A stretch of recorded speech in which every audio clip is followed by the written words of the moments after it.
Yo, yo, yo. All right. Where are we at? How's it going, everybody? I have been out and about.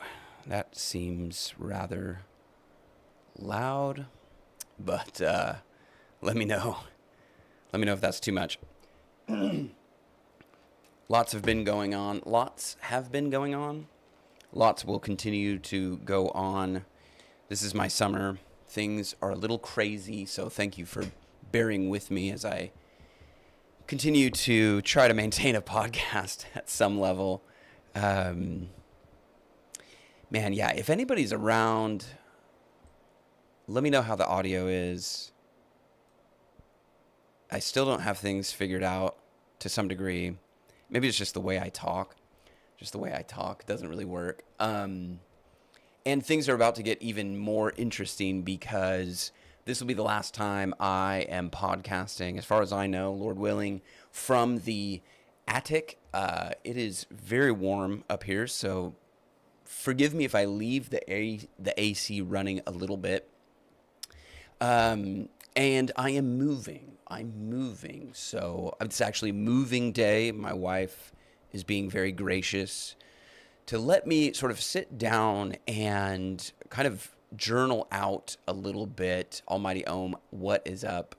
Let me know if, thanks for being here, man. And let me know if the audio is coming through okay. It looks like it's okay on OBS, but on my little,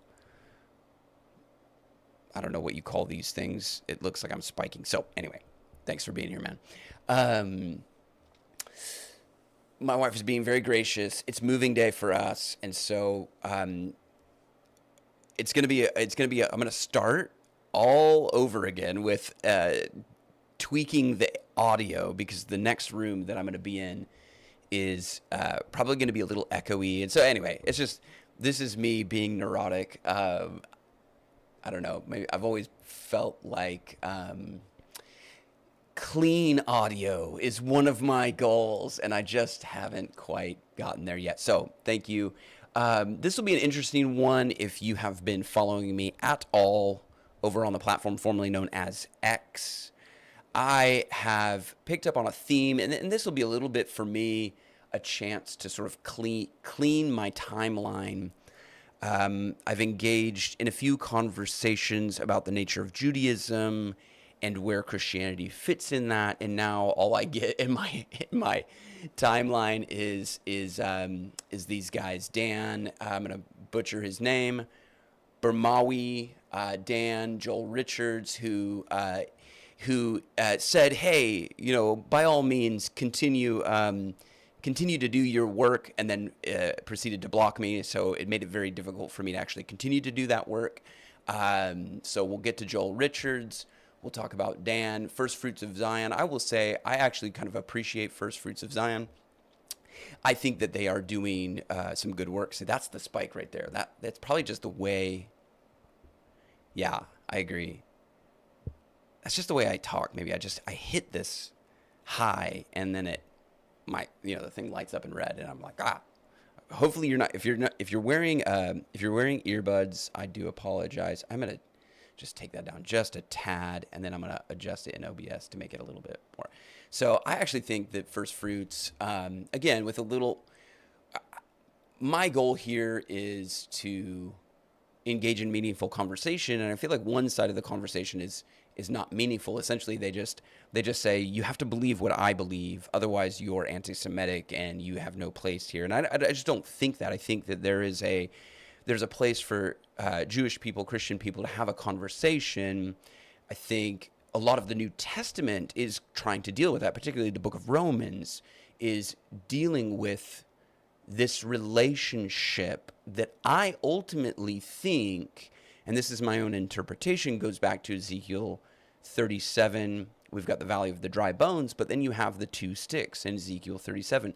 The stick for Joseph and Ephraim and the tribes of Israel for him, and then the stick of Judah. And the true king is the one who can bring the stick of Joseph and the stick of Judah together. And I honestly think that would be my goal, is to see that happen. Of course, I can't bring that about. Only Christ can, and I believe that he is, in fact, the true king who can bring both the stick of Joseph and the stick of Judah together. I think that maybe Paul in Romans has this in the back of his mind when he talks about being grafted in. I think one of the problems that Christians have, that I've certainly had, is that the interpretation becomes you're grafted into Judah. You're grafted into this Jewish thing that has been going on. That's not what the Bible teaches. You are grafted into the trunk, which is Christ.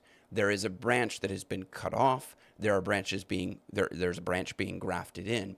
And in that way, the two sticks are coming together. They're held together by one true king and one true root and trunk, which is Christ. So if you agree with me, if that's important, if having that meaningful conversation is important to you, thank you for being here. Share this with your friends. Have this conversation wherever you live, work, play. I think the internet is helping us, and I think it's good to have these conversations. And maybe in some ways, the internet allows us to have these conversations in a way that wouldn't be productive if we were all together in the same room. But we have to take these conversations in digital space and move them into meat space, into real life. It's sort of the word becomes flesh there if you want to tie into that one. But I think we need to continue these conversations. But I don't feel like Dan, Joel, Apostate Prophet, and First Fruits of Zion. I would say that they seem to be perpetuating the idea that as a Christian, you are grafted into Judaism or Judah, and therefore you have to go back to that in order to understand your Christianity. I just don't see that. I don't think the Bible portrays that. I don't think the New Testament portrays that. I think Jesus is representing something very different than what the Pharisees, Sadducees, and the first century Judean religious leaders were representing. And so my goal always is to understand the person of Christ. And so thank you for that. I'm going to take a drink of water. I'm going to catch up maybe on some chat here.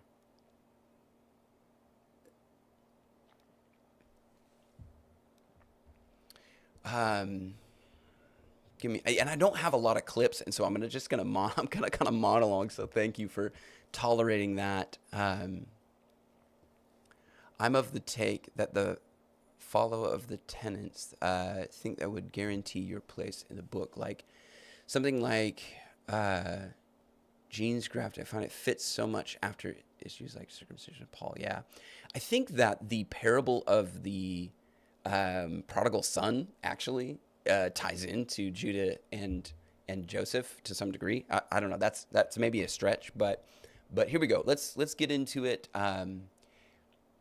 AP apostate prophet. Actually, I'll totally butcher his name too.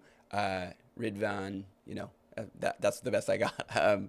A new convert, misunderstanding the difference between follow. Yeah, he. And again, we might get into him a little bit. I did a video already addressing his. He responded to a Kim Iverson video where Kim was saying Jesus is not a Jew, and I understand that people get triggered by that, and I don't think Kim did a great job in that video of explaining what she meant. And so Apostate Prophet and a few others just tore into her, and maybe rightly so. I mean, I think, again, this is a nuanced conversation, and so you have to approach it. And so that's, I just posted on X, just prayers appreciated if you happen to see this. Just pray, because I do think nuance is important, and I hope that I can represent that well. Jesus the Judean debate was what it was called. Give me a second. I think I have autoplay in the chat on this one. If not, I will link this also in the description of the video. But in that video, I engaged with Apostate Prophet quite a bit, and I felt like his perspective was pretty one-sided. He just kept going back to how the New Testament translates the Hebrew and the Greek, and never went any further. He didn't dig very far into the topic, and so never really addressed some of Kim's concerns. And I'm not sure, like, yeah, I think he is converting to Christianity, to Orthodox. And so, but I'm skeptical. I'll be completely honest. I'm skeptical of apostate prophet when I look at some of his stuff. He seems just like an ideologue to me, and that's what I would say. I would put these people in a position of ideology rather than good theology, and so that's why this video is addressing new Judaizers. I'm not necessarily trying to confront. I'm not trying to call out hypocrites or heretics, and I know that that's what YouTube would want me to do. YouTube just wants us to fight with each other. My goal, I hope, would be to generate meaningful conversation. And I think in order to do that, we have to push past sort of this ideological framework that a lot of people approach the conversation between Christians and Jews with, which is sort of that Christians need to be subservient to this. The primacy of Judaism is maintained rather than looking at Christianity for what it is. And I put that in I'm going to read the description of this video.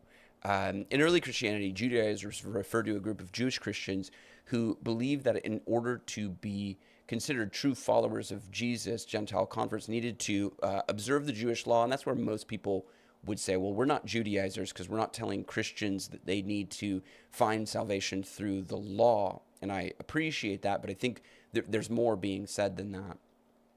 Judaizers wanted to maintain a distinction between Jews and Gentile Christians, and that's one of the things I see that needs to be addressed within Christianity. And they believe in the primacy of the Jewish tradition over others. And we'll get into this with some of these guys on Twitter. It's like, if you're a Jew coming to Christianity, you can maintain your whole culture and tradition. You don't need to stop being a Jew to become a Christian. But if you're a Gentile and a pagan, you need to stop all of that to become a Christian. You need to get rid of all your paganism. You need to, whatever. Like, and I don't, and that just doesn't, that seems unfair. It's like, oh, well, this one group really gets to hold on to all of their identity and then just sort of add on Christ to that. But this other group, you have to become nothing, and then your identity is fully in Christ. Now, I think that's better. I think when I became a Christian, I stopped being anything else, and any identity that forms in me comes under the primacy of Christ, not a culture or a history or a tradition or even a religion that has no business sort of mixing with who Christ truly is. Watchwell Podcast is in the house. Thanks, man. Thanks for being here. So yeah, and again, we'll get into the nuance here, hopefully. And so I'll probably be on for about an hour and 15, 20 minutes. That's usually when I start not making a whole lot of sense. And so thank you for being with me. We will get into it, and hopefully, and again, questions. Like, I'm not claiming that I have every answer. So if you have something that would clarify this conversation, please put that in the chat. You can put question in all caps or something like that. Okay, so let's start with Dan. Many people claim that Jesus called the Jews everything from children. Many people claim, or did they read the Bible? Children of the devil, synagogue of Satan. Now, I would maintain one of the points that I keep trying to make, which is the New Testament uses the word Judean. That may mean a Jew or Jewish person, but the actual word that the Bible is using is Judean. And so you could say Jesus is calling Judean religious leaders, regardless of whatever sect they may have come from, these things. They throw verses around like hand grenades, which actually Dan does in this post, and try to paint pictures that Jesus himself launched a war against his own people. That's manipulation of scripture and a complete betrayal of who Jesus was and why he came. And again, this would be our goal. We want to know who Jesus was and why he came. And some people are saying you have to understand Jesus from this Jewish perspective. I think there's more nuance to that. Jesus wasn't an outsider calling out the Jews. He was born into a Jewish people.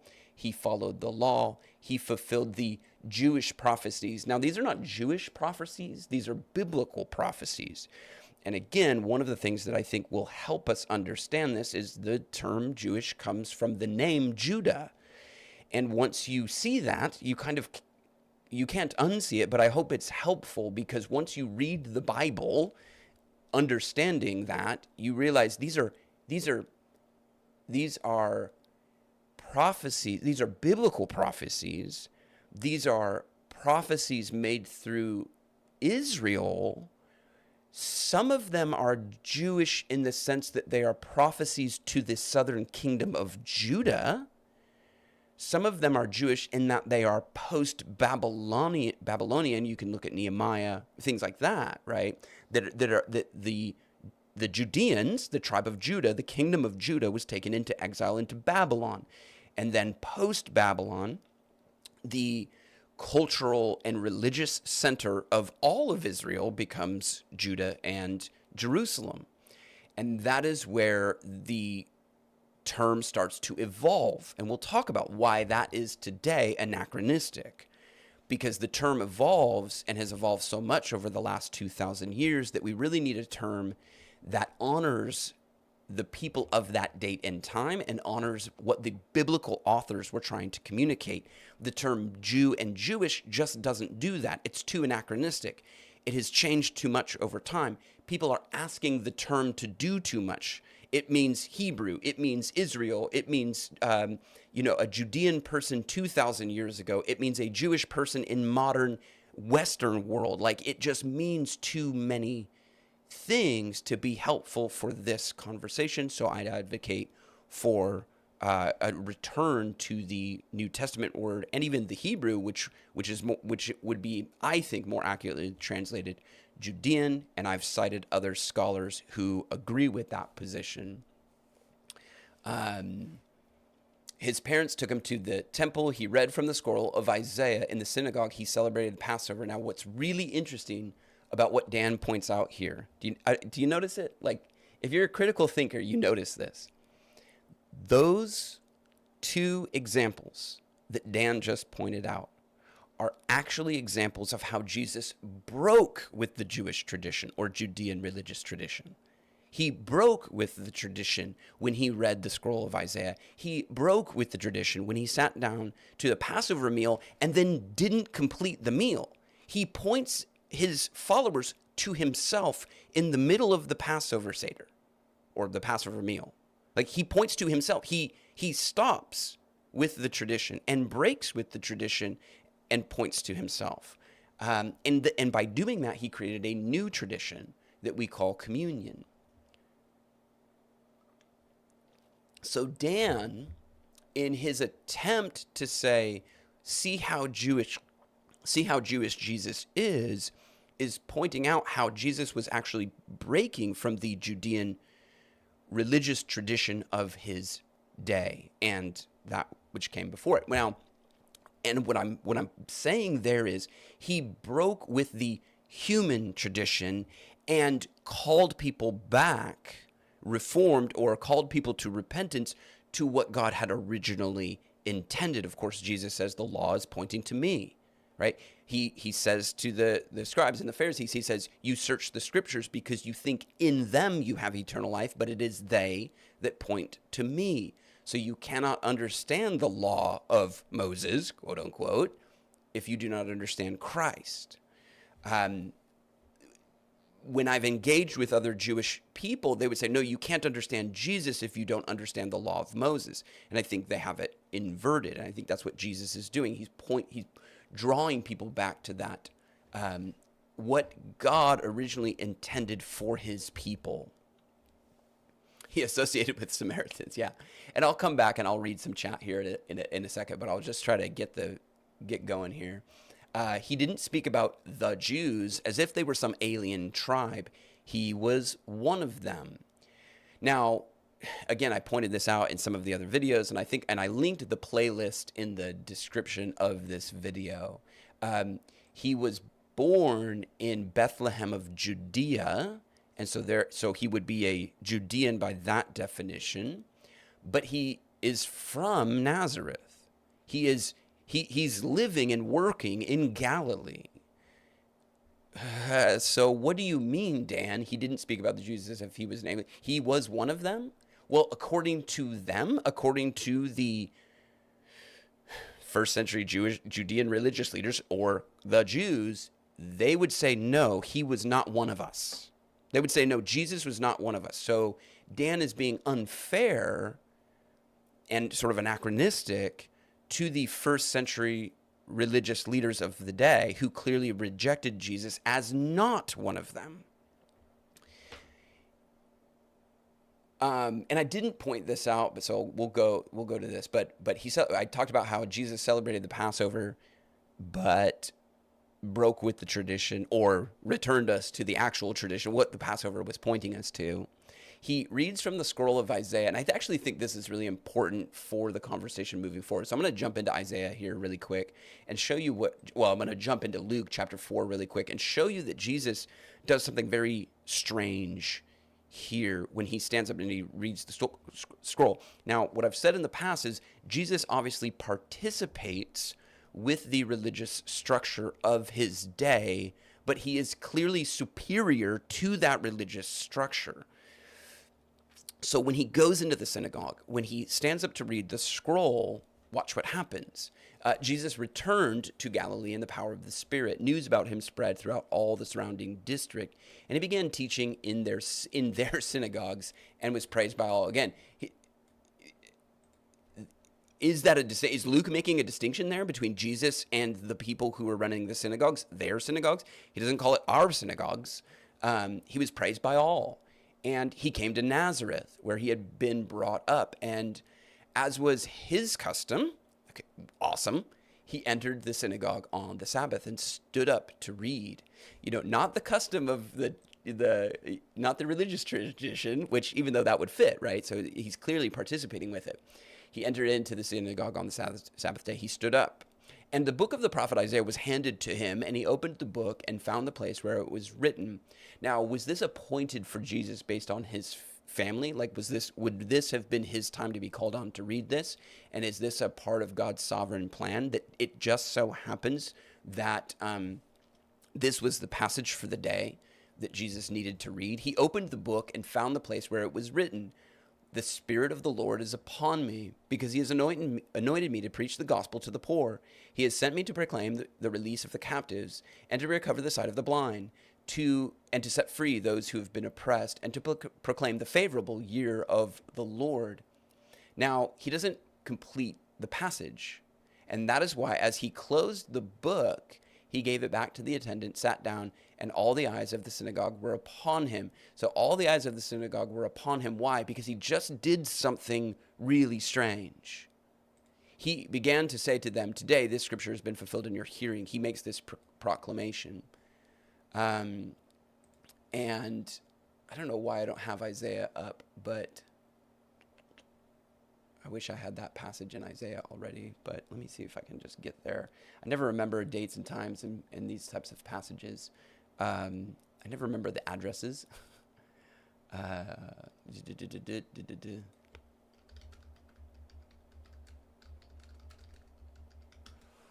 What is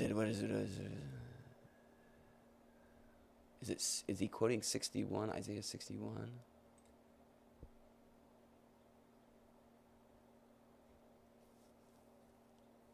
Let's go there. Usually it's linked. Maybe I have a setting off on Logos that doesn't have it linked. So there we go. Thanks for hanging in there with me. Hope you guys are doing well. The Spirit of the Lord is upon me. So this is what Jesus reads in blue. I'll get this out of my face. Thank you. This is what Jesus reads in blue. The Spirit of the Lord is upon me. We just read that. To proclaim the favor. He stops here. To proclaim the favorable year of the Lord, and the day of vengeance of our God, to comfort all who mourn, to grant those who mourn in Zion, giving them garlands instead of ashes. The passage continues and Jesus doesn't. So Jesus stops halfway through. He does not complete the passage. And now, so we understand, I think that's why when he sits down, all the eyes of the synagogue are upon him, because he's making a break with the tradition. He says, this part of the passage today is fulfilled in your hearing. This part of the passage is fulfilled in your hearing. This part of the passage is yet to be fulfilled. And of course, as a Christian, I believe Jesus comes again. I think that's one of the big things that are missed in this conversation is that when I talk to Jewish people, they would say, well, it's clear the Messiah has not yet come. It's clear that the Messiah has not yet come because there's still like wars and chaos and it's not the peace that God has promised. And I'm always like, well, he does come back. Like that's the Christian tradition. Thanks, Almighty Om got there, Isaiah 61. That's the Christian tradition is like there's two sort of advents, if you will. And again, I've talked about this in the other videos that I've done on this subject in the playlist. I believe I went through, it was, I'm not going to remember the guy's name right now, but there's various prophecies dealing with sort of Messiah, son of David, Messiah, son of Joseph, that type of thing. There's these two modes of the Messiahs. It's almost like there's two Messiahs, but we as Christians would believe it's one Messiah who comes twice. So I do think that, unfortunately, Dan misses this. When he began his ministry, he explicitly instructed his disciples in Matthew, do not go among the Gentiles, enter any town of Samaritans, go rather to the lost sheep of the house of Israel.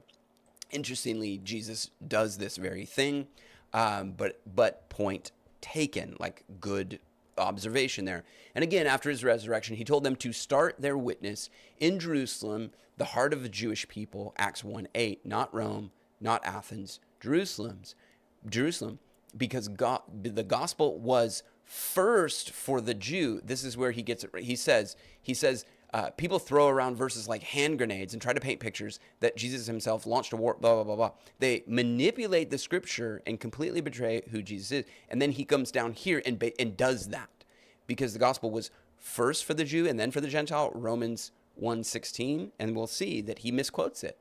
That's the order, he says. It's an order.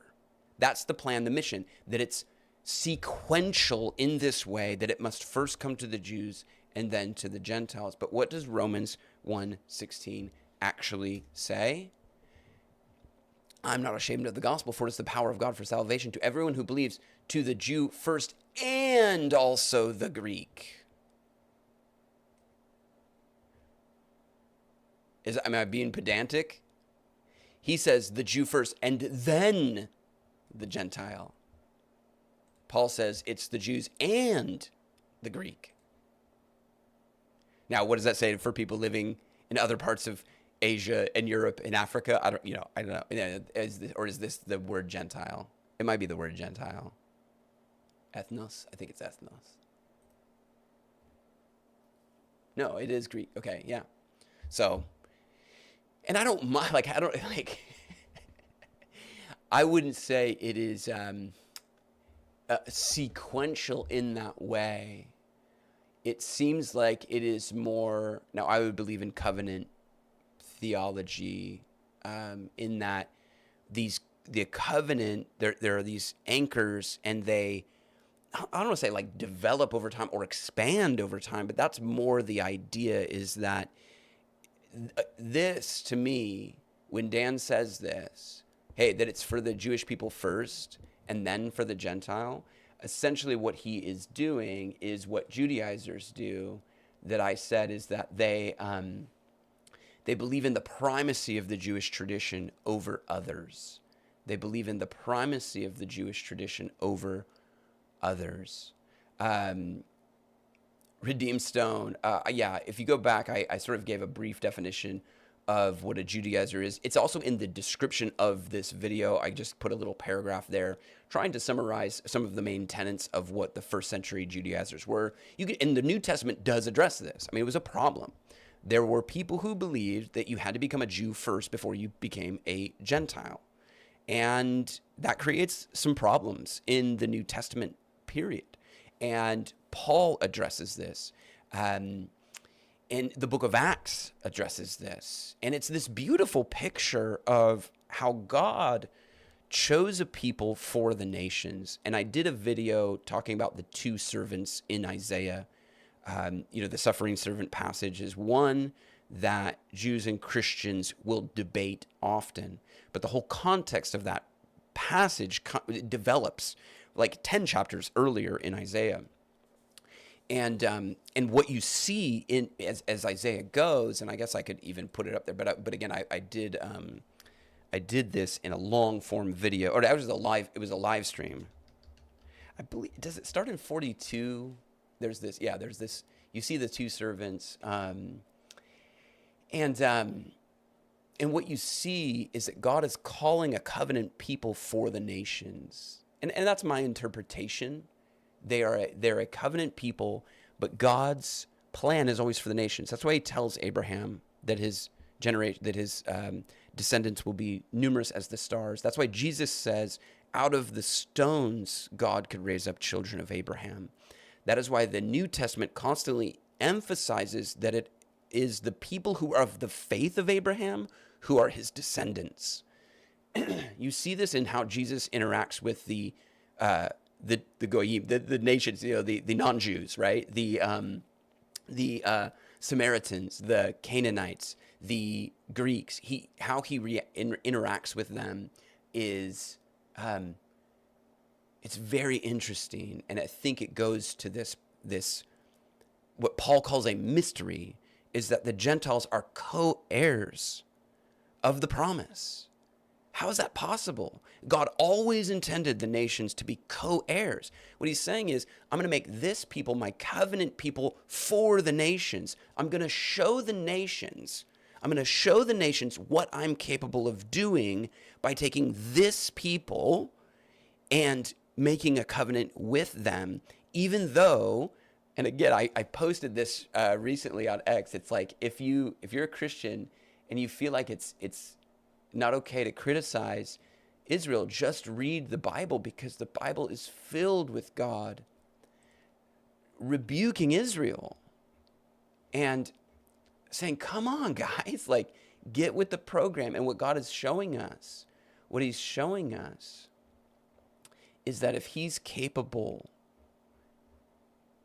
of wooing sort of this hard-hearted people, how much more could he woo those who were willing to see their need for him? It was this post. And so you see that God's love for Israel, God's love for the Jewish people, and his rebuke of both of them is just as undeniable as his love for them. He loves his people. And when I say his people, I actually mean, what does Jesus mean when he says the lost sheep of the house of Israel? That maybe is another podcast for another day. Because, of course, going back to the two sticks, the tribe of Joseph and Ephraim is the northern kingdom called Israel. The 10 tribes that are up there in the north that are assimilated by the Assyrian conquest. They're essentially assimilated into the nations, and they're quote unquote lost because of that. And then Judah, the southern kingdom of Judah, which would be Judah and Benjamin, they go into Babylon. And it's that group that comes back to rebuild the temple. And that's why the term Jew or Jewish becomes almost synonymous with Israel as a nation. But we cannot forget the 10 tribes. And I don't know if maybe that's what Jesus is saying when he talks about the lost sheep of the house of Israel. You can look at his interaction with the Canaanite woman. He says that specifically to her.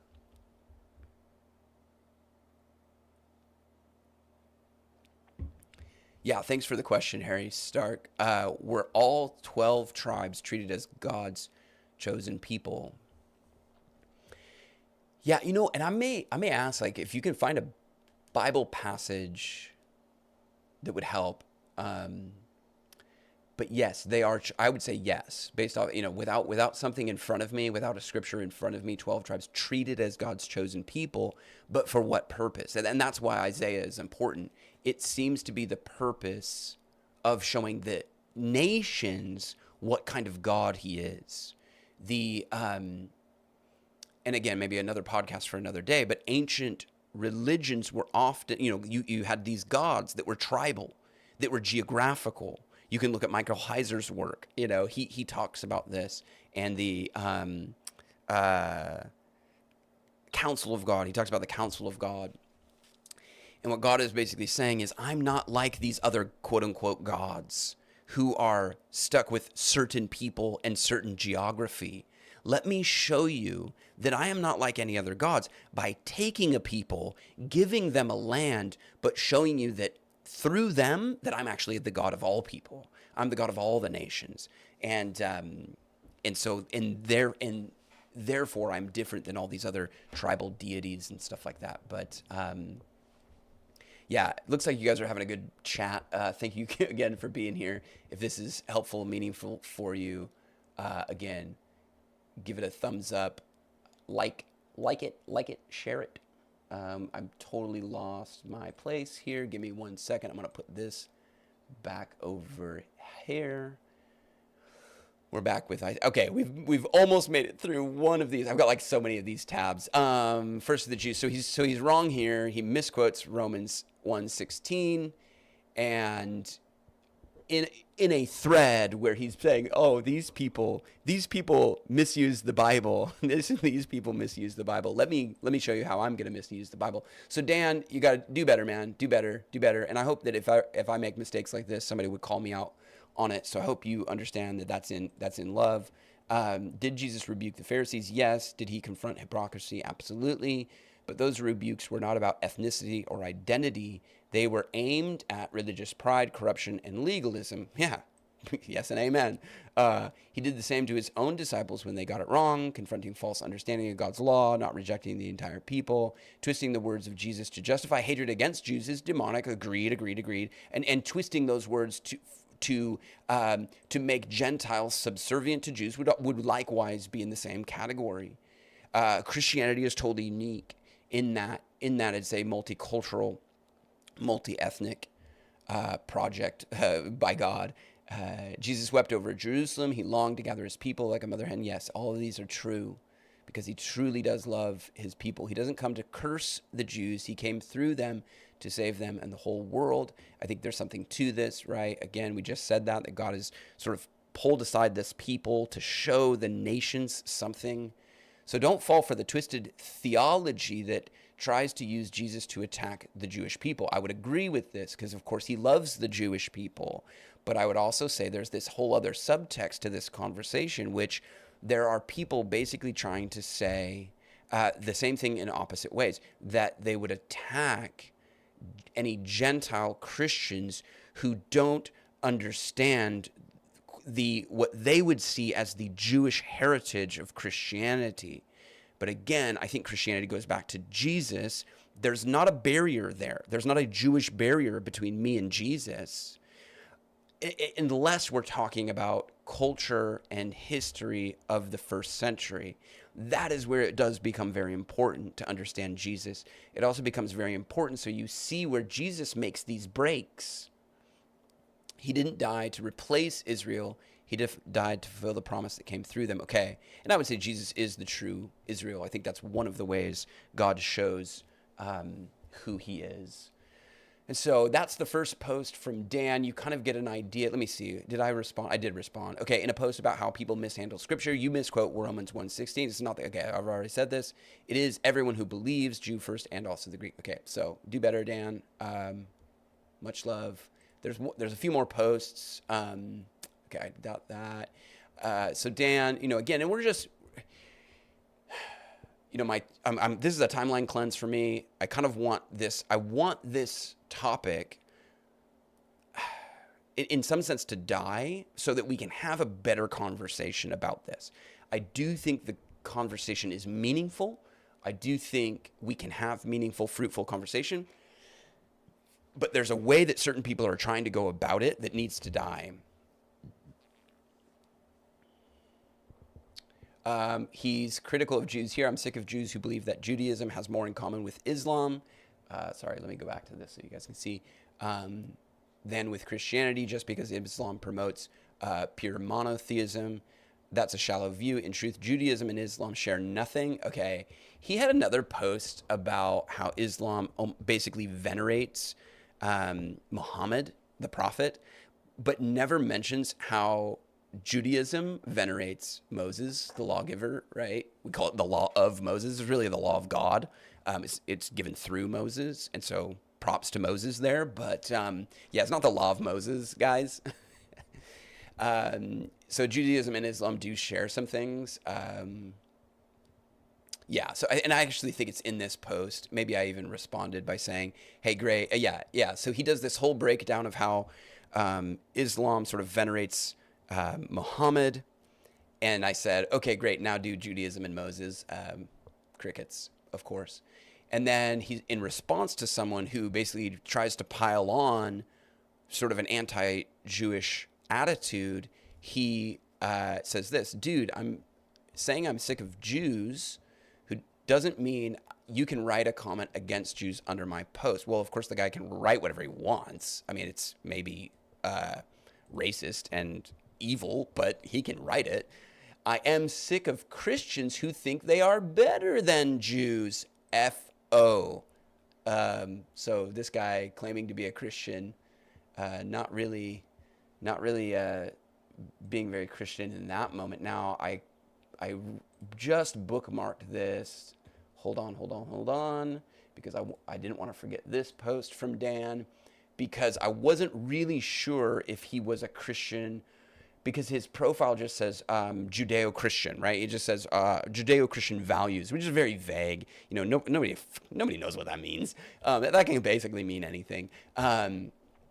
If you're a Christian and feel the need to discredit Judaism in order to feel better about your faith. So again, he just told this guy to F off, right? Hey, I'm sick of Christians who think they're better than Jews.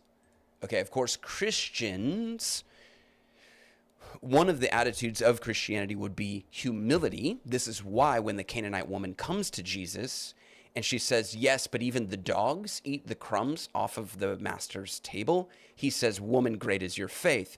Great is your faith, Canaanite woman.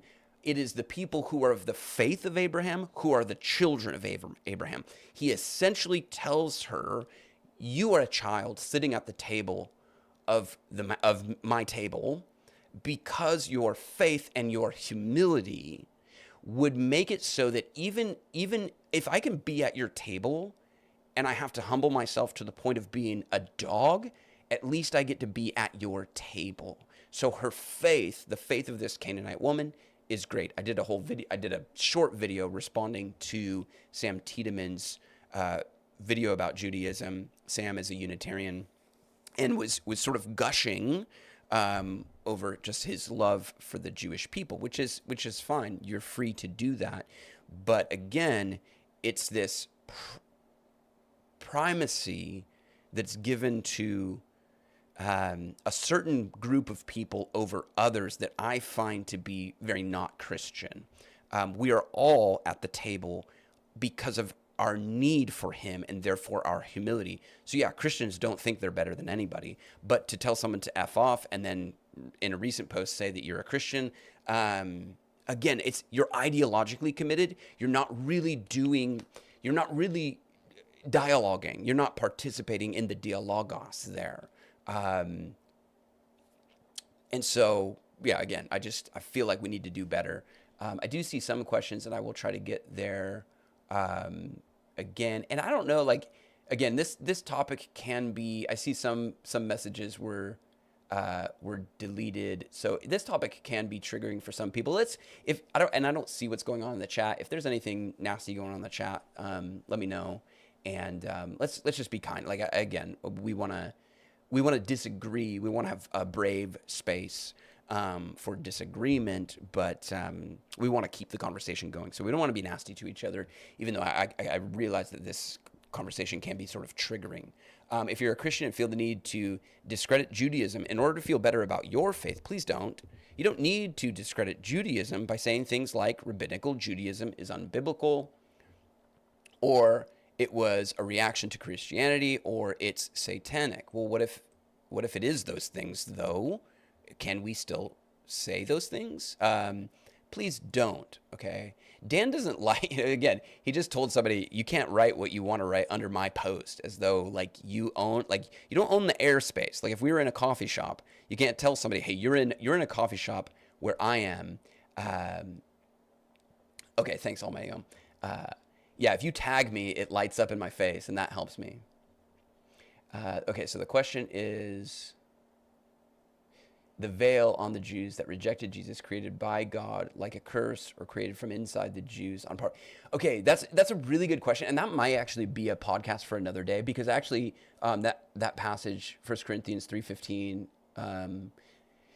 that's the partial hardening of the heart. Okay, if you look at how God treats Pharaoh, and look at the Hebrew language there, I believe it repeats 4 times that God hardened Pharaoh's heart. I think it's 4. I could be wrong about that.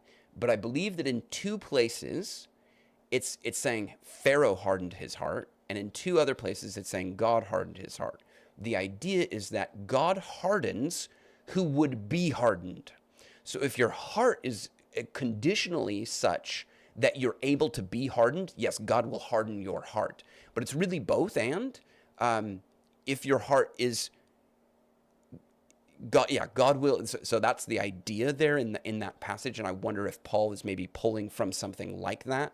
We see, or at least we have another example of where God hardens someone's heart, and when God hardens that person's heart, it's saying God hardens who would be hardened. Thank you for the question. Yeah, thank you for helping me keep track of things. And so let me go back to this. Please don't. Okay, rabbinical Judaism shares the same God, the same prophets, the same scriptures, the same history, heritage, meaning biblical pre-Christian, as biblical pre-Christian Judaism. I guess maybe, Dan, I'm sorry to point this out, but the one thing that maybe they don't share is the thing that's the most important, which is the Messiah. And I guess he says they share the same God. I would disagree with that. The Trinitarian monotheism of Christianity is clearly, according to the Jewish people that I've talked to and anybody else, is a different God. They're saying it's a different God. So Dan is being unfair to Judaism here by saying something that I've never heard. Like, Jews don't tell me that we have the same God because my God is Jesus. They tell me that that's heretical, that you're an idol worshiper. That God would despise that idea. So do they share the same God? Not according to the Jews. So Dan's being not only unfair to Christians, but he's being unfair to Jews here. The same prophets, okay, you probably got that, same scriptures, except for the New Testament, of course. The same history, okay, maybe not. Yeah, if you really break this down, you realize there's all kinds of points of clarity that need to be made here. The difference lies in practices shaped by it's like saying all religions have the same things in common, except the most important things. You don't need to discredit Judaism to feel secure about your Christianity. He says this is where I thought it was really important. Jews who reject, we are safe, my friends. I am a Christian. And I need Judaism to recognize who Christ truly is. That is a bridge too far, I think. You don't need Judaism to recognize who Christ is. That would be, again, in the description, I'm talking about the primacy of the Jewish tradition over all others. This is what I'm talking about.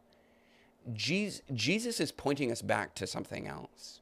By the time Jesus comes on the scene in the 1st century, Judaism had made a clean break, not a clean break, with the Sinai religion of Israel, the religion of God given to Israel. And Jesus sort of makes that clear. right? And they kill him for it.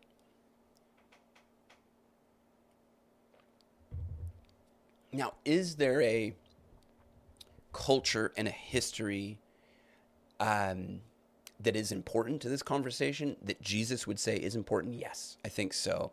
And now Matt C. is in the house, and I feel just that much better about my life because I actually blame Matt for this. I blame Matt and I blame David Busatel for this. Thank you. This is your work. But I don't know, Matt, if you have seen the same thing that I've seen, but there's sort of a neo-Judaizing, and I think ultimately it's preventing good conversation between Christians and Jews. And so this is where I would go. He calls himself a Christian here, and I have questions. Now we can get on to Joel Richards here in a second. The heart of the flesh versus the heart of stone. Yes. Yeah, and so what I think Almighty Om is pointing out, you know what I need to do, guys? When I set up the next podcast, and again, like I said, I'm moving. This is moving day for me. Shout out to my wife who is gracious to me and lets me sort of podcast. I felt really weird about not podcasting between moves, and then I would just pop in, and my whole backdrop would be different. Not that my backdrop features too much, but it would be obvious, and of course the sound would be different. But yeah, so thank you guys for being here and this monumental occasion. And I think what Almighty Om is pointing out is not only does God harden who would be hardened, he softens who would be softened. And he can replace the heart of stone with a heart of flesh. And I think that that's what's happening. I think that's what Paul is talking about when he's talking about moving his brothers and sisters, moving them through jealousy. And I think part of that is just that Christians need to do a better job of representing that they are if we're claiming to be the covenant people now, be a better representation of that covenant people. And so, question from Harry Stark: do you know what religious Jewish group Crispus and Philo of Alexandria and John the Baptist adhere to? No, this would be I want to study this more, particularly John the Baptist. There's some theories about John the Baptist, and it's very interesting. And Harry, if you have more to that, please feel free to point us in a direction that you've gone, knowing full well that we may come to different conclusions, but at least there you're sharing your journey with us, and we will benefit from it. Look at the movement of Jesus during his ministry years. Where is he? He goes across the Jordan. When he says foxes have holes, right? But the Son of Man has no place to lay his head. His followers are asking, "Where are you staying?" He says, "Come and see." But they never tell us where he's actually staying. They don't tell it, but he does go across the Jordan, which is a very interesting move. If, like Dan is saying, and I just deleted it because actually there's a good point here. Let me get another tab open. There's actually a good point here. If, like Dan is saying, Judaism is so important to understanding Christ, then why is there all this, like, I'll do air quotes here for anybody listening and not watching, sort of non-Jewish stuff that Jesus does. And I've pointed this out in other live streams, but Judaism, the Greek word Judaios, the way the word ends, it indicates geographical location. So this word Judaios appears twice in the New Testament. So that's Judea, Judean, both from Paul referring to his former life. This term, Judaism, he's saying, I need Judaism in order to, what did he say? I need Judaism to recognize who Christ is. Well, if it's so important, why then is it completely overlooked by the New Testament authors? The term Judaism, Judaiosmos, the way of the Judeans, the Judean way, only appears twice in the New Testament, both by Paul in reference to his former life. Jesus never mentions the term. And it's never mentioned by any of the other New Testament authors. So if it's that important, why the oversight? If it's so important, why would it be so if, as you say, I need Judaism to recognize who Christ is? Well, that's the barrier. I think people don't understand the movement of Jesus during his ministry life because they're trying to see him through a purely Jewish context. Then why does he go across the Jordan? Why does he go into Samaria? Why is he spending most of his time in Galilee? Why does he meet with Canaanites? Why does he heal Gentile people? Now you also have to ask the question, why does he also constantly go back to Jerusalem? There's a lot of important things. And again, I think the answer is in Ezekiel 37. I think his ministry is as the true king, bringing the northern kingdom and the southern kingdom back together, Joseph and Judah. And if you want to see a foretaste of this and a beautiful foreshadowing of this, you just read the story of Joseph. He is Christ-like. And what does he do? He embraces Judah at the end, the brother who betrayed him for 40 pieces of silver. Later, Jesus is betrayed by a Judah. Judas is the Greek name there for 30 pieces of silver. And unfortunately, Judas, goes and hangs himself. But is there symbolically an embrace of Judah by the Messiah, son of Joseph? And I think one of the challenges that we'll have in this conversation is that Christians lead with Messiah, son of David, and Jewish people go, well, hold on, no. That the Messiah clearly hasn't come. Where is the shalom? Why is there chaos? Why is there war?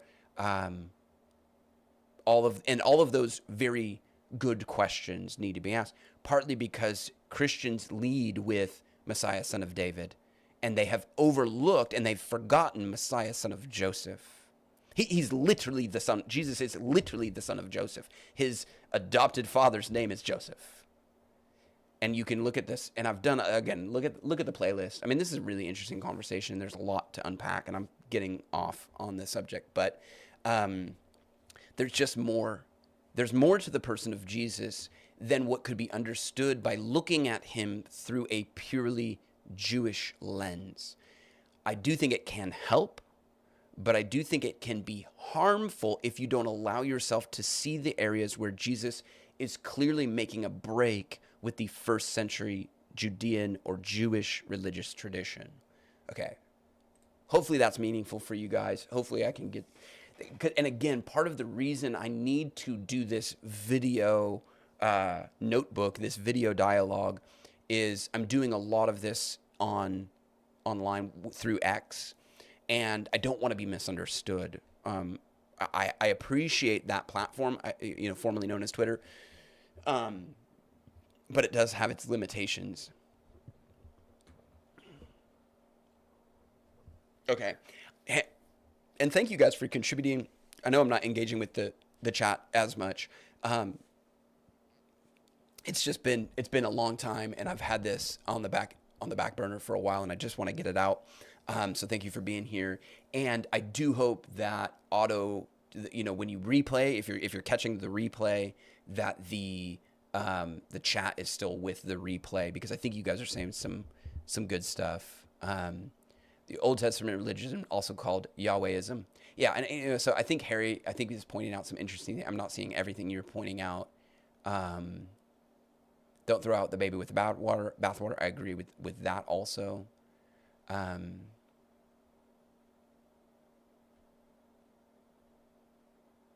Yeah. How do people understand Jesus? So what Matt is pointing out is that when Jesus is in Nazareth, the people say, "Is this not the son of Joseph?" But it's in the context of them celebrating his ministry at that point. The son of Joseph, the son of Joseph. Very interesting. Yeah. Well, and again, they look at him as a Nazarene, but you'll hear Bartimaeus say, son of David, right? So in that very moment, oh man, I have to go look at this. So Matt is pointing out something that's really interesting.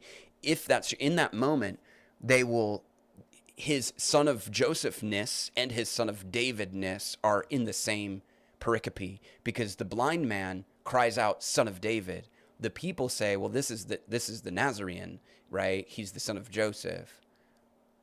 They're not critiquing him as the son of their neighbor, as a carpenter. They're saying he's acting like the Josephite Messiah. Okay, do we go? Well, dude, that may be another podcast for another day, because I think you might have both there. Oh no. OBS reconnect. Maybe I glitched out there for a second. Sorry. I moved my window and then I glitched it out. Hopefully we're still here. Let me know. Give me a thumbs up. Give me a heart in the chat or something if you're still here. Rabbinic Jews think.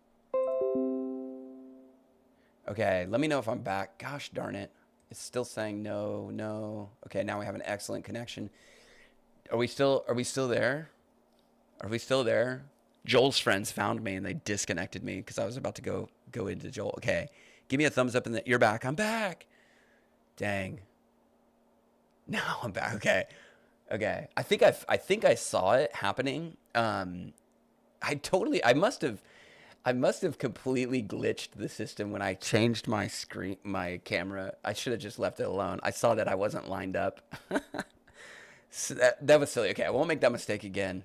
It was either that or, powers and principalities wanted to come and prevent us from having meaningful conversations. So, all right, hopefully I don't glitch out again. I'm not going to touch any more buttons. We're going to go into Joel because, again, I just, man, okay, I know I can be annoying, but don't tell me you're open to dialogue and you're open to having these conversations and then block me. Because that's such a move, because nobody on his side knows that I was blocked by him.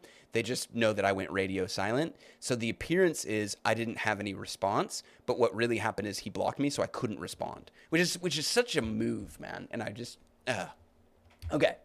I think we're good to move on. One day every knee will bow before the one sitting on the restored throne of David, the royal Jewish monarchy. What?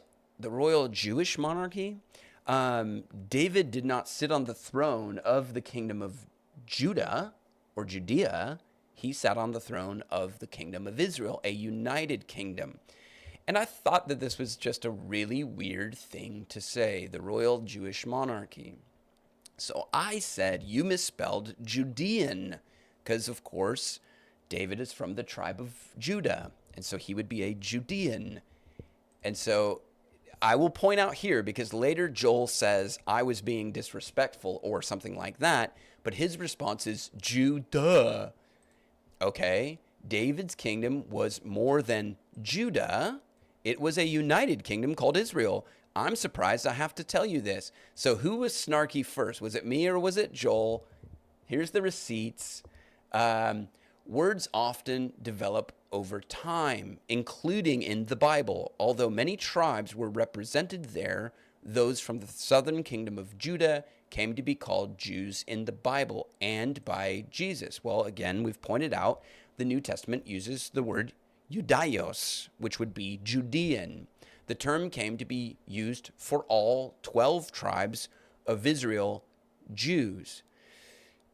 Okay, and let's grant that. I do think there is maybe more conversation. Of course, there's scholarly works. I have pointed out the book by Philip Eisler on the book of Romans dealing with this. And but let's just grant him this for now. The term came to be used for all 12 tribes of Israel, Jews. And I'm saying, this is a much better explanation than your original post, which was unfortunately anachronistic. So he's pointing out that terms change over time, which is the anachronistic problem. You begin to read back into a first century context a word that now has a 21st century meaning to it. And we don't want to do that. We don't want to be anachronistic. David was Judean. His kingdom was Israel. Your Jewish monarchy idea would be totally foreign to David, who came long before what he's pointing out. This word developed over time. And so, yes, but to David, the idea would have been completely foreign. foreign to David and not to Jesus, Joel says. I would disagree. It's a meaningful discussion on this topic. There is meaningful discussion on this topic, but yes, most of the way modern people use the word Jew, Jewish, or Judaism would have been foreign to Jesus as well. Judean is more biblical and less anachronistic, as it still preserves the religious and cultural connotation. I bring this up because one of the criticisms of translating Judaios or Judaion, Judean or Judeans, is that it's too geographically centered and you lose the religious cultural context in favor of the geography. But that's not really how words work. We'll get to that, because if I say my friend is from India, I'm pointing to a geographical location that has a history, culture, and even a predominant religion that you would probably factor into your understanding of what it means for my friend to be Indian. So, but I bring this up because I know that that's a problem. The word Judean still preserves the religious and cultural connotation. He says, those from the tribe of Judah were Jews, not Judeans.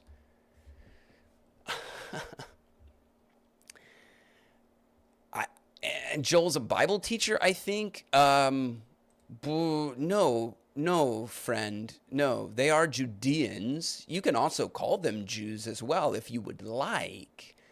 But they're from the southern kingdom of Judah. We just talked about they went into exile in Babylon. They came back, rebuilt the temple. And after that, the term Judean becomes synonymous with kind of a more broad take on who the Israelite people are. And I understand that. And so I feel like he just completely, so I'm quoting here something I've already covered, but we'll cover it. The words Jew, Jewish, and even Judaism now carry meanings, indelibly fashioned by events after the first century. Indeed, it's arguable that the translation of Judeon as Jews is not only intellectually indefensible, but also morally questionable. To honor the memory of these first century people, it is necessary to call them by a name that accords with their own sense of identity. Jews does not suit this purpose. Judeans is the only apt rendering of the English for us to preserve that. And again, we're being unfair to the first century Judean religious leaders who rejected Jesus by saying Jesus would have been one of them. He's clearly not. So there's something else that we need to talk about. Just saying Jesus was a Jew or even that they were Jews and not Judeans is just mind-boggling to me. You're dishonoring the people of that time period, of that location, who had that culture, who practiced religious traditions. You're going to lose that by way of anachronism. Along these lines, Judean is a slippery term to start with. C.K. Hansen, Douglas Auckman, 5 possible meanings. Okay, you can see this, but I did a whole video on this. So I'm quoting, and I gave this Palestine in the so this whole thing is a quote, and I didn't necessarily quote the person, but I did reference the article that quotes this and does more, and you guys can check that out if you want to. Joel seems to miss that. He seems to think that that there's no quotations. And again, here's some of the cheekiness. Eye roll. Nehemiah, again, post-Babylonian Nehemiah, right? So the southern kingdom of Judah goes into exile in Babylon. Nehemiah records that the southern kingdom of Judah comes back, rebuilds the temple, all this, right? And he also I don't know where he's getting this. Nehemiah 1:16, actually 1:6 doesn't actually say this. Or maybe I missed it. We can go there. We can get there when we get there. Nehemiah 1:16 uses the term Jews. I'm going from Greek to Hebrew now. Judim. I probably butchered that collectively for all the returning exiles. Again, all the returning exiles? You mean the exiles from the tribe of Judah? From the kingdom of Judea? Yes. Of course, it uses that to refer to the people who they are. Sorry, I'm getting triggered. Forgive me. I'll chill out. Which is called all Israel. Now, I do see on behalf of the sons of Israel, you're asserting, confessing the sons of Israel. Yeah. So he's referring to his heritage. Your ear now, be attentive to your eyes to hear the prayers of your servant, which I am praying before you day and night on behalf of the sons of Israel, your servant, confessing the sins of the sons of Israel, which have sinned against you. I, my father's house, have sinned. We've acted correct. So maybe he's saying that the southern kingdom of Judah, which is in exile in Babylon now, Nehemiah is referring to, well, no, because this is in the context of, Hanani comes back from geographically the land of Judah. Yeah, because some of the men of Judah came and asked them concerning the Jews who had escaped and had survived captivity, and about Jerusalem. So it's all sort of geographically located there. All of Jerusalem.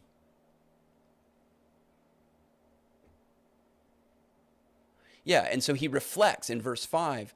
I said, I beseech you, O Lord God of heaven, great and awesome God, who preserves the covenant and loving kindness of those who love him. He's referring back to a united kingdom, possibly, that would be called Israel.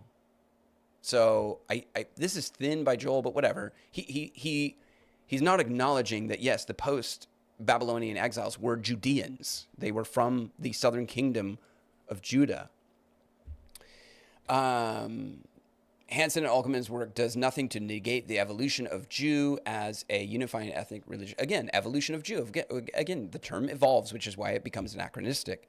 And then he quotes Grok. And so this was the critique of Jew as post-first century construction challenged by, no, it's not James. It's Amy Jill, the misunderstood Jew. If you look her up, you can see that she has an ideological bent. The church and the scandal of the Jewish Jesus directly counters the ethical concerns about mistranslation. Living argues that Jew preserves the continuity of cultural practices such as Jew rather than Judean preserves the continuity of cultural practices such as Sabbath, dietary, blah, blah, blah, blah, which Judean risks diluting by tying identity too tightly to a specific religion. Sorry. Hang in there with me. Too tight, region, and I even butchered it at the end there. Yes, and I agree that this is one of the critiques of translating Jew as Judean, but again, as I've already pointed out, it doesn't eliminate history, culture, and even religion. If I say my friend is from India, you can understand that I'm not saying he's simply from a geography divorced from any religious influence that geography might have. Where Paul, a Benjaminite, identifies as a Jew. Well, again, the tribe of Benjamin was in the southern kingdom of Judea. I don't know why people don't see this. Even Jacob Federecci, who's a Jewish man, said that wasn't the case. It is the case. The tribe of Benjamin is in that. So there's 10 northern tribes. There's 2 southern. Unless I did the math wrong, that's 12. Sorry, I'm getting triggered. And I sound like a mean person, and I'm not trying to be mean. While Judean may suit specific historical context, dismissing Jew as indefensible ignores the deep roots in Israelite self-understanding. I would disagree. They would not have used this term the way modern people are using it, the way Joel is using it, the way Dan is using it, the way Apostate Prophet is using it, etc., etc., etc. I'm going to tell my wife I'm still live streaming because I told her I'd live stream for an hour, and yeah. I'm going to just say, what should I say? I should just say I'm still rolling. Are we cooking? Are we cooking right now? I don't know that we're cooking. How much time do you think we have on this topic? Um, okay, yeah, King David ruled only Judah for a time. Okay, yeah. Yeah, good point. Good point. Yeah, I don't have that in front of me, but yeah, we'll look into that.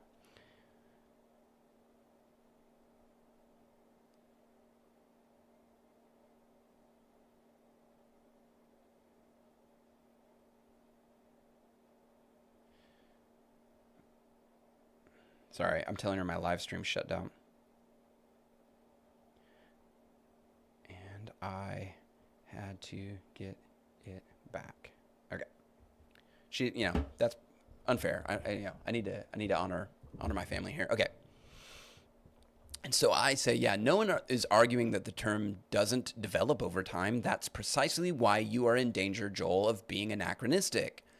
And I quote Philip Eisler. I make sure he understands, to honor the memory of these first century people, it's necessary to call them by a name that accords with their own sense of identity. Philip Eisler. Essler? Paul called himself a Jew. Was he being anachronistic? No. And this is what people do. Like, did Paul call himself a Jew? Paul called himself a Hebrew. Again, once you see it, you can't unsee it. And he referred to his former life in Judaism. And he's from the tribe of Benjamin, so he would have been called a Judean. And I take pictures of the Bible for these people. Although I myself, this is Philippians 3:4. Although I might have some confidence in the flesh, if anyone else has a mind to put confidence in the flesh, I far more, circumcised on the 8th day, of the tribe of Benjamin, a Hebrew of Hebrew, as to the law, a Pharisee. Right there, he could have called himself a Jew, but he doesn't. As to the law, a Jew. As to the law, a Judean. No, he says a Pharisee. I was a Pharisee. I was a member of a sect of Judaism. So God, I'm trying to help these guys out. And then I quote Galatians 1, where Paul refers to his former life in Judaism. So Paul called himself, so he just is like, hey, Paul calls himself a Jew. Is he being anachronistic? Where do you cite? I'm a Jew from Tarsus in Sicilia, a citizen of no obscure city, Acts 21. So you quote Bible passages. Great. I'm a Jew born in Tarsus, but brought up in that city, educated under the feet of Gamaliel. Okay. So what is Joel showing us right here? And like I said, okay, I am a Jew from Tarsus. Is he talking about geography? I have already demonstrated that Judaios is better translated Judean. Notice the geographical context of both of these passages. Despite Paul writing most of the New Testament, these are the only two times he directly refers to himself as Judaios. Again, when he says my former life in Judaism, that is the word Judaiosmos. So this is the only two times that Paul refers to himself as a Judean, and it is in the context of geography. He's pointing about the city and the place where he is from and calls himself a Jew or a Judean, I would say, according to the context, and every other time in the New Testament, the word Judean is better translated. Judaios is better translated Judean. Look at all of the passages that people cite. The woman at the well, where Jesus says salvation is from the Jews. What is the context of that conversation between the woman at the well? I pointed this out again, previous podcast. She says, where do I worship? I'm a Samaritan, and I'm told we need to worship over here on this mountain. But you, Judeans, worship in Jerusalem over here. The context is geography. Where is God? Which location? And Jesus says salvation is from the Judeans. Go to Jerusalem. Go to the temple. And what will you find there? Everything is pointing towards me. He saves her the trip and basically just says, I'm the one. He just points her directly to himself right there in that moment. And I said to Joel, in case you're on your way there, the tribe of Benjamin that Paul belonged to was historically the southern kingdom of Judea. Joel says, you began by semi-mocking my position. Did I begin? Or did you begin by remember? He goes, Judah.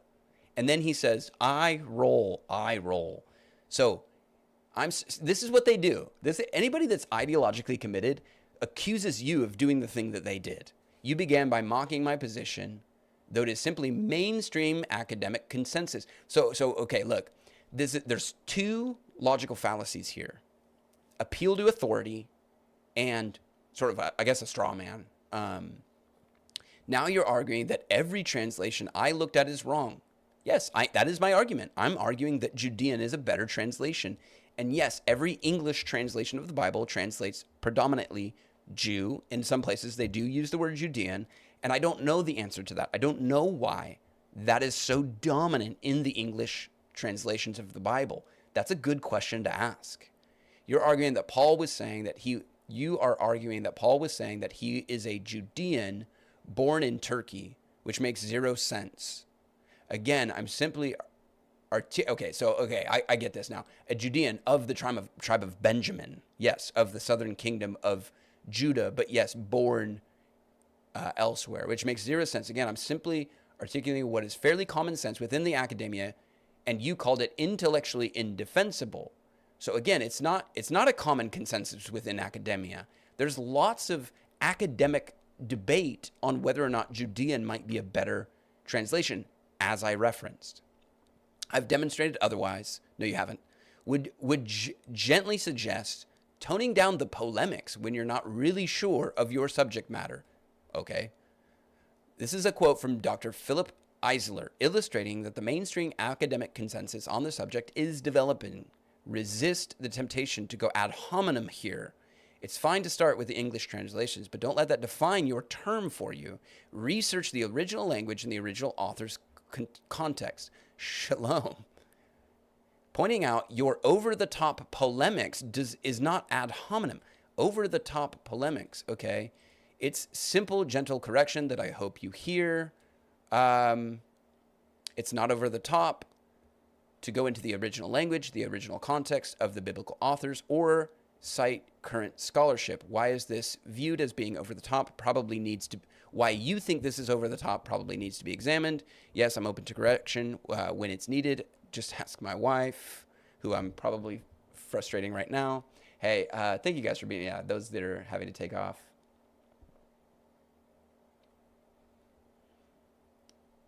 I would take everything that Amy Jill Levine says with a large grain of salt. Good context there, Harry Stark. Thank you. Reference to something that is widely known and understood, intellectually indefensible. If you cannot see that is over the top, then I cannot help you. A simple, yeah, that was really dumb, over the top comment would suffice. I do it all the time. And I said again, once you're attributing to me is a quote from Dr. Philip Eisler, a New Testament scholar. Okay, and this would be my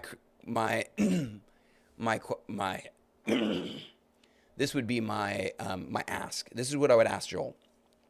You should have stayed with your argument to find out if it withstands scrutiny. Your appeal to authority, just saying it's common academia, everybody accepts this, and your ad hominem approach is not working. Now, of course, I can no longer engage with Joel because he has blocked me. And maybe I just annoyed him, whatever.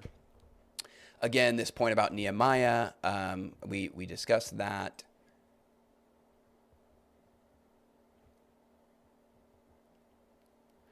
I'm a Christian. I stand with Israel to stand with humanity and all of our Creator. I stand with the global Jewish community against... What is this? He talked about the global Jewish kingdom earlier. Dynasty? What did he even say? It's so bizarre. To me, I guess. Excuse me. What was this? Royal Jewish monarchy, and now he says global Jewish community. Doesn't that just, to me, that just, And against every Christian who uses the Bible to support hatred and racism. Yeah, I would agree with that. We need to be against. Now, are they Christians? I don't really know. Okay. I tried to quote, anybody that sees this will see that Joel blocked me. All right, we got... we kind of went into this. Let me do AP really quick. Let me do AP because I actually tagged him, I think. Again, I won't spend as much time here because I've already done a full dialogue with Apostate Prophet. I mean, not with him. I looked at his video. And this is where I just think people make a false equivocation. They're using the term Jew to refer to Israel. And I understand that there's some debate on that post-Babylonian exile. But again, it's just not the way the Bible uses the term. So we have to, if you look at how much of biblical history is covered, how much of the post-Babylonian history is covered in the Bible, it's actually not that much. Most of it leads up to it. Some of it covers post. And you can see that's where, yes, the term Jew or Jewish might be used more broadly, and that's fine to acknowledge that. But that doesn't mean that that's how the rest of the biblical authors use the term. So he says, are you saying Jews are especially beloved because they're Jews? LOL, yes. That is an ethnocentrism that I just don't find appealing, and I just don't see it in the Bible.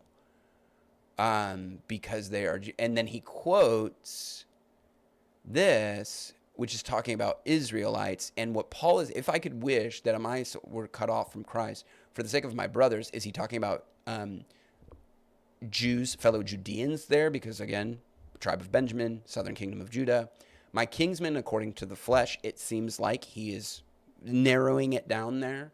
They are Israelites. So he's saying, he's not saying anything profound here. He's saying those of the tribe of Judah are Israelites. Yes, we would agree. There are 12 tribes that make up Israel. Judah is one of them. And those of the tribe of Judah are Israelites, and to them belong the adoption, the glory, the covenants, giving of the law, the worship. To them belong the patriarchs. And so he goes into explaining Israel, and again, AP is just saying, well, he's referring to Jews. No, he's referring to Israel. And even Paul will later say, not all Israel is Israel. What do we do with that? You know? So you got to stop this. Be faithful to the biblical text. He is not, he's saying Israel, and what AP is doing is he's taking a covenant that would have gone to Israel, all 12 tribes, and narrowing it down to this term Jew, and saying the Jews are special because they are Jews. Again, even within the context of the covenant, people of all of Israel, God is making this covenant for the nations. So there is a multicultural, multi-ethnic plan of God that when you make a post like this, you are not honoring that plan of God. I may have to save first fruits. But what I would say with first fruits, again, I appreciate some of what they do, but it is, again, tying our identity. Again, when I became a Christian, I became nothing else. You know, and maybe I'll do this really quick. Shoot, I don't have my headphones plugged in. But she basically says, I don't have to stop being a Jew to be a Christian. If you're saying I don't have to stop being Irish to be a Christian, I agree with you. I think my Christianity honors my Irish heritage, but my identity as a person who has Irish heritage is still subservient to my Christian identity. If you're saying anything more than that by saying when I became, I don't have to stop being Jewish to become a Christian. If you're saying, like the first century Judaizers, that Christianity is sort of grafted onto Judaism or Jewishness, I would disagree with that. I think Christianity is grafted onto the trunk, which is Christ, and all other identity falls subservient to that. And I think, again, the dangerous place would be, where does Jesus make a clean break with those traditions and make sure we're honoring him in that? So, again, shout out to First Fruits of Zion, all these guys. Again, I'm open to meaningful conversation on this topic, clearly. And and yet, the last thing I would say, one of the things I've picked up from First Fruits is he will say something like, and he says it here in this clip, and I can leave a link to this, but he will say, the gospel is not just a passive acceptance of the free gift of salvation. The gospel is repent and then sort of live according to the law. And as a Christian, I don't bring anything to the table. Again, the Canaanite woman. I don't bring anything to the table. Yes, I do passively accept the free gift of salvation. I have to. Why? Because Paul will tell me I'm dead in my sins and transgressions, but I was made alive in Christ. What do dead people do? Nothing. So as a dead person, if I'm dead in my sins, what do I bring to the table? Nothing.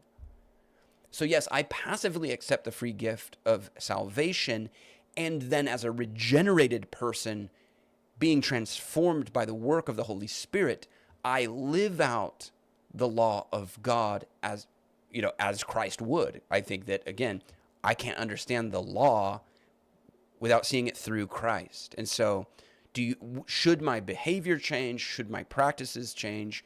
Yes. Should I lay aside all paganism? Yes, I should lay aside all of those things and become a true citizen of the kingdom.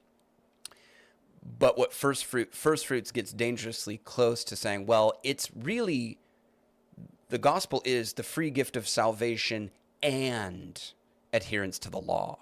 The free gift of salvation and. Anytime you put an and on there, you've lost the plot. It is more hierarchical. It's more a subset. I accept the free gift of salvation, then I can live out the law the way Christ demonstrated. That's what it is to me. And so with that, I know that we have gone long into the wee hours for some people, and we have gone into the late morning for me. And I will let me go ahead and stop here. I will point you to my channel. Let me find my channel first. And we'll leave it on that. But I appreciate you guys for being here in the conversation. Hopefully I can go back and kind of look through the conversation and catch up with you guys again on another day, at another time, in a whole new setting. So again, even if you're catching this after the fact, like, share, subscribe if you haven't. Help YouTube understand that these kinds of conversations can be had and the nuance can be fleshed out. It's not just call out the heretics, confront these people and fight with these people and create this tribalism, ironically, but actually coming together. Bring the two sticks together and let's have a meaningful conversation about this. Again, as a Christian, I'm not going to approach the conversation as though